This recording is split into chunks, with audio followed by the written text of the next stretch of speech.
হাওয়া এলো দুনিয়াতে, ওই নারী হতে এত নারী হিসাবকে বা রাখে।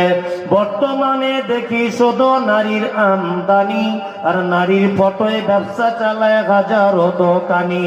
মৌলভিয়া মাওলানার হাজি গাজী ভাই, বর্তমানে নারীর কাছে বাঁচার উপায় নাই। রেডিও টেলিভিশন আর সিনেমা হলে দলে দলে যাচ্ছে পুরুষ নারী আছে বলে।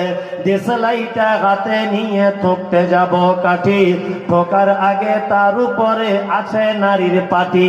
নববর্ষের দিনে দেখো হাজার দোকানদার নারী মার্কা ফটো দিয়ে দিচ্ছে ক্যালেন্ডার। বাজারেতে চা বিস্কুট আনবে সবাই কিনে, সেটাই দেখো নারীর ফটো বিস্কুটের ওই টিনে। আলকাতরা টিনে দেখো নারীর ফটো আছে, বেশি দামে আলকাতরা বিক্রি হবে।